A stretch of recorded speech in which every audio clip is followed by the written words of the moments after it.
नमस्कार विद्यार्थियों।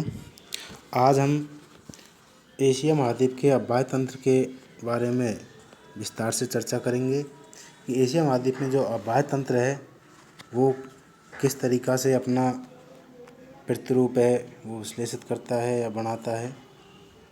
यह BA पार्ट 3rd ईयर के paper first regional geography of the world के अंतर्गत है।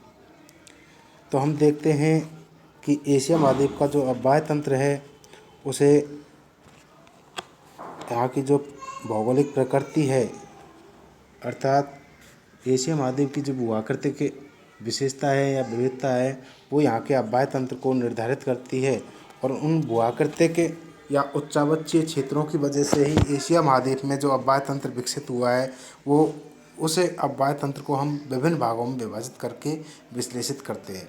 तो हम एशिया महाद्वीप के अववाहि तंत्र को निम्न भागों में विभाजित करके नहीं और अध्ययन करते हैं।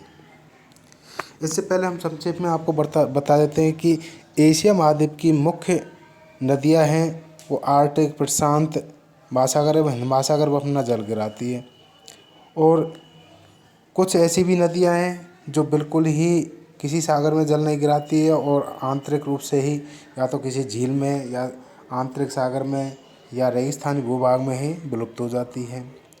और एक विशेष तथ्य ये भी है कि विश्व की 12 सबसे बड़ी नदियों में से 7 जो बड़ी नदियां हैं वो अकेले एशिया महाद्वीप में ही प्रवाहित होती हैं। और यहाँ पर प्राचीन कालीन जो सभ्यताएं हैं जैसे मेसोपोटामिया की सभ्यता वो भी यहीं पर प्रवाहित होने वाली जो नदियां हैं उनके मध्य ही विकसित हुई है। तो संक्षेप में सामान्य परिचय ये हो गया है, फिर भी हम थोड़ा विस्तार से इसका जो अववाहि क्षेत्र है उसे देख लेते हैं कि एशिया महाद्वीप का जो अववाहि तंत्र है या अववाहि क्षेत्र है उन्हें कितने भागों में विभाजित कर सकते हैं। नंबर पहला है हिंद महासागरीय अववाहि क्षेत्र। इस अववाहि क्षेत्र के अंतर्गत जो हिंद महासागर में गिरने वाली नदियां हैं उन नदियों के तंत्र को सम्मिलित किया जाता है।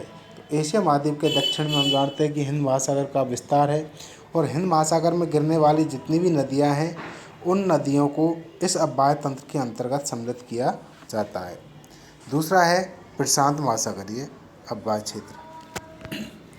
एशिया महाद्वीप के पूर्वी भाग में जो विशाल महासागर है जिसे हम संसार का सबसे बड़ा महासागर के रूप में भी देखते हैं, इस महासागर में जो नदियाँ गिरती हैं इन नदियों से जो अववाहि तंत्र विकसित होता है यह अववाहि तंत्र प्रशांत महासागरीय अववाहि क्षेत्र का निर्माण करती है जो कि एशिया महाद्वीप के पूरब में विस्तृत है।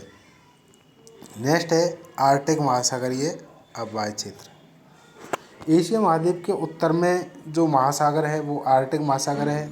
ये ज़्यादातर बर्फ़ से जमा हुआ महासागर है, परंतु इस महासागर में गिरने वाली जो नदियां हैं अर्थात एशिया महाद्वीप के उत्तरी भाग में जो नदियां प्रवाहित होती हैं और अपना तंत्र विकसित करती हैं इन्हें सामूहिक रूप से आर्कटिक महासागर का अववाहि क्षेत्र कहते हैं।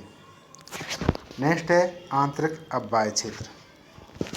कुछ नदियां ऐसी हैं जो मैं पहले भी बताया हूँ, चर्चा की है इस चीज़ की कि कुछ नदियां ऐसी हैं जो किसी भी महासागर में या तटीय क्षेत्र पर जाकर के प्रवाहित नहीं होकर के और एशिया महाद्वीप के आंतरिक भाग में ही प्रवाहित रह जाती है।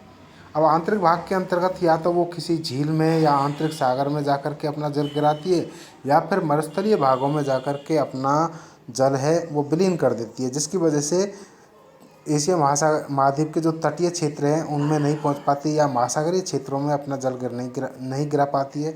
तो ऐसी नदियों से जो तंत्र विकसित होता है वो आंतरिक अववाहि क्षेत्र का या आंतरिक अववाहि का तंत्र विकसित होता है। इसे आंतरिक अववाहि क्षेत्र भी कहते हैं।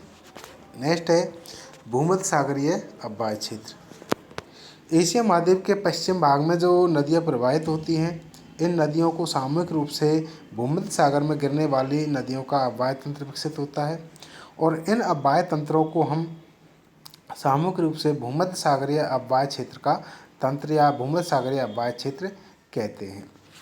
अब इन्हें हम मानचित्र के अंतर्गत भी आज विश्लेषित कर लेते हैं और देखते हैं कि ये जो एशिया महाद्वीप के अंतर्गत जो अववाहि तंत्र है वो कितने भागों में विभाजित किया गया है और कहाँ कहाँ है।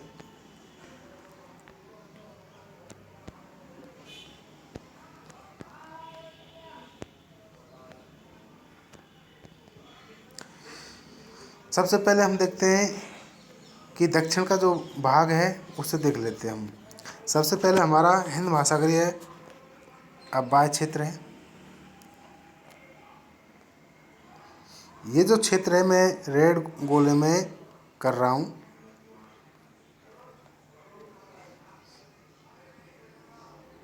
ये हिंद महासागरीय अववाहि क्षेत्र के अंतर्गत आता है। इस क्षेत्र की जो मुख्य नदियाँ हैं उनमें दजला फरात, सिंधु नदी, गंगा नदी, साल्विन नदी, इरावदी नदी और रेड नदी, चाउ फ्राय नदी ये प्रवाहित होती है। आपको बता दें कि दजला फरात नदी है वो इराक और ईरान के क्षेत्र में प्रवाहित होती है।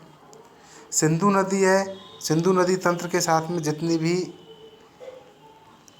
सिंधु नदी के साथ में जितनी भी छोटी नदियाँ जो तंत्र विकसित करती है उन्हें मिला करके और सिंधु नदी तंत्र विकसित होता है, जो कि भारत के अंतर्गत प्रवाहित होता है।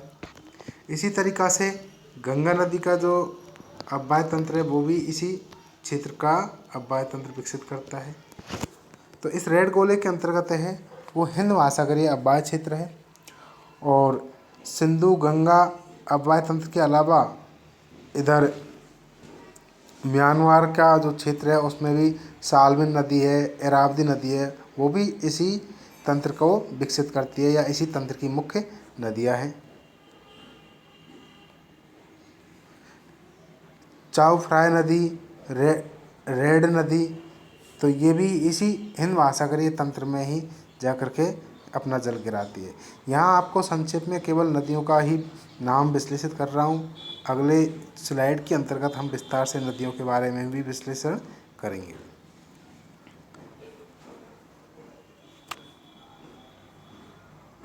दूसरा अववाहि क्षेत्र है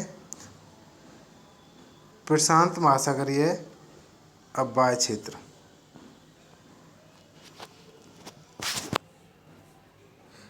प्रशांत महासागरीय अववाहि क्षेत्र के अंतर्गत एशिया के जो पूर्वी भाग में नदियां प्रवाहित होती हैं, इस क्षेत्र को प्रशांत महासागरीय अववाहि क्षेत्र के नाम से जाना जाता है। इस अववाहि क्षेत्र में बहने वाली नदियां मध्य एशिया की उच्च भूमि से निकलकर प्रशांत महासागर में गिरती है, जिनमें मुख्य रूप से चीन की हांगहो, यांगटीसी और सीकियांग नदियां हैं। इनके अलावा मीकांग, मीनाम, आमूर नदियां भी प्रशांत महासागर में अपना जल गिराती हैं। इन नदियों से यहाँ पर क्या है, मुख्य रूप से इस क्षेत्र में उपजाऊ मैदान का निर्माण हुआ है, जिसकी वजह से यहाँ पर चावल की अत्यधिक पैदावार होती है। हांगो नदी है वो चीन में प्रतिवर्ष बाढ़ ला देती है, जिससे बाढ़ की वजह से यहाँ पर अत्यधिक हानि होती है। अत्यधिक हानि होने की वजह से इस नदी को चीन का शोक भी कहा जाता है। तो संक्षेप में हम कहें कि जो पूर्वी एशिया के अंतर्गत प्रवाहित होने वाली जितनी भी नदियां हैं वो प्रशांत महासागर में अपना जल गिराती हैं, और ये नदियां सामूहिक रूप से प्रशांत महासागरीय तंत्र का या प्रशांत महासागरीय अववाहि क्षेत्र का निर्माण करती है। नेक्स्ट है आर्कटिक महासागरीय क्षेत्र।